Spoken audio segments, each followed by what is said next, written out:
ആഗ്രഹിക്കുന്നു.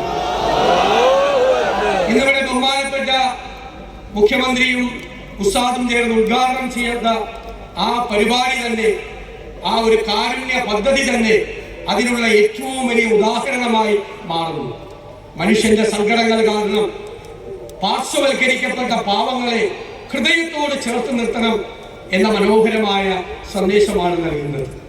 അത് തന്നെയാണ് നമ്മുടെ രാജ്യത്തിന്റെയും ലോകത്തിന്റെയും സുന്നി പാരമ്പര്യം. അതൊരു സൂഫി പാരമ്പര്യമാണ്. നമ്മുടെ രാജ്യത്തേക്ക് കടന്നു വന്ന സൂഫി വര്യന്മാരുടെ സന്ദേശമാണ്. മനുഷ്യരുടെ ഇടയിൽ സമഭാവന ഉണ്ടാകണം, സാഹോദര്യം ഉണ്ടാകണം, സ്നേഹമുണ്ടാകണം, സമാധാനപ്രിയരായിരിക്കണം എന്നതാണ് സൂഫി പാരമ്പര്യം. ആ സൂഫി പാരമ്പര്യത്തിന്റെ ലെഗസിയാണ്, അതിന്റെ പൈതൃകമാണ് അഭിവന്ദ്യനായ ഉസ്താദിന്റെ നേതൃത്വത്തിൽ നമ്മൾ മുന്നോട്ട് പോയിക്കൊണ്ടിരിക്കുന്നത്. സമസ്തയുടെ പൈതൃകമാണത്. 70കളുടെ തുടക്കം മുതൽ അതിന് നേതൃത്വം വഹിച്ച ആളാണ് അഭിവന്ദ്യനായ ഉസ്താദ്. ശംസുൽ ഉലമയുടെയും കണ്ണിയത്ത് ഉസ്താദിന്റെയും കൂടെ പ്രവർത്തിച്ച അനുഭവ സമ്പത്താണ് അദ്ദേഹത്തിനുള്ളത്. അത് കേരളത്തിൽ സമാധാനം പുലരാൻ ഈ മലയാളികളെ സഹായിക്കുന്നുണ്ട് എന്ന കാര്യത്തിൽ യാതൊരു സംശയവുമില്ല. 10,000 മനുഷ്യർക്ക് സ്നേഹത്തിന്റെ സാന്ത്വനം നൽകിയ പ്രസ്ഥാനമാണിത്. അതിന് നേതൃത്വം കൊടുത്തയാളാണ് ഉസ്താദ്.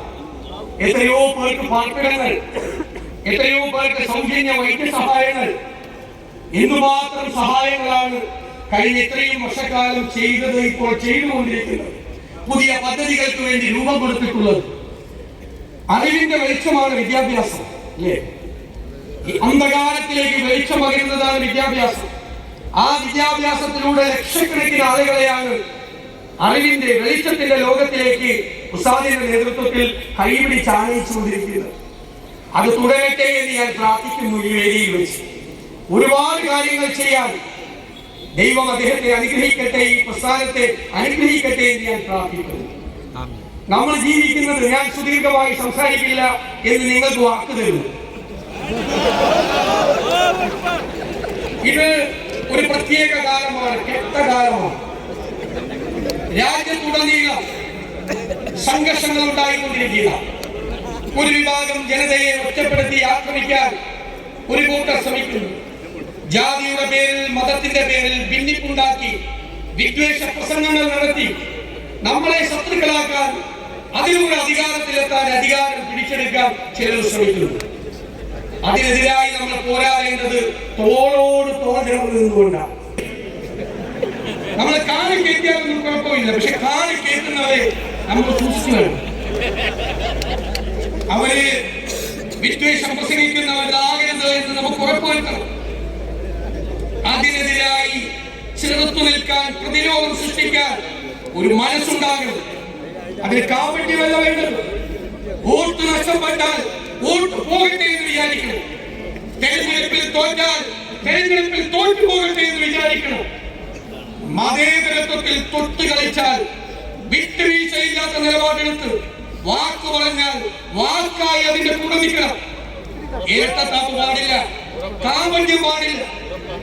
എനിക്ക് ഇവിടെ നിന്ന് നിങ്ങൾക്ക് തരാനുള്ള വാക്കതാണ്, തെരഞ്ഞെടുപ്പിൽ തോറ്റാലും നിരവധി തെരഞ്ഞെടുപ്പുകളിൽ തോറ്റാലും മതേതരത്വം ബലികഴിച്ചുകൊണ്ടുള്ള ഒരു കോംപ്രമൈസിനും തയ്യാറാവില്ല. അതിനേക്കാൾ വലിയ വാക്ക് ഈ മഹാസമ്മേളനത്തിൽ വെച്ച് നൽകേണ്ടതില്ല. നമ്മൾ കാരുണ്യത്തിന്റെ സന്ദേശവുമായി, സ്നേഹത്തിന്റെ സന്ദേശവുമായി എല്ലാവരും ഒരുമിച്ച് നിന്നുകൊണ്ട് ഈ വർഗീയതയ്ക്കെതിരായിട്ടുള്ള വൻമതിൽ നമ്മൾ ഉണ്ടാക്കും. സ്നേഹത്തിന്റെ വൻമതിൽ, പാരസ്പര്യത്തിന്റെ, സാഹോദര്യത്തിന്റെ വൻമതിൽ.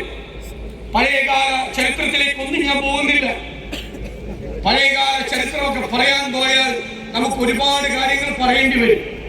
അത് ഈ വേദിയുടെ മഹത്വം, അതിനെ സ്പർശിക്കാൻ, അതിനെ വെള്ളം ചേർക്കാൻ ഞാൻ ആഗ്രഹിക്കുന്നില്ല. ഞാൻ വേദിയിലും സദസ്സിലും ഇരിക്കുന്ന എല്ലാവരെയും അഭിവാദ്യം ചെയ്യുന്നു. അഭിവന്ദ്യനായ ഉസ്താദ് നടത്തിയ ഈ കേരള യാത്ര, ആ സന്ദേശമാണ് കേരളത്തിലെ ജനങ്ങളുടെ മനസ്സുകളിലേക്ക് നൽകിയത് എന്നുള്ള സന്തോഷം പങ്കുവെച്ചുകൊണ്ട് എന്റെ വാക്കുകൾ ചേർക്കുന്നു.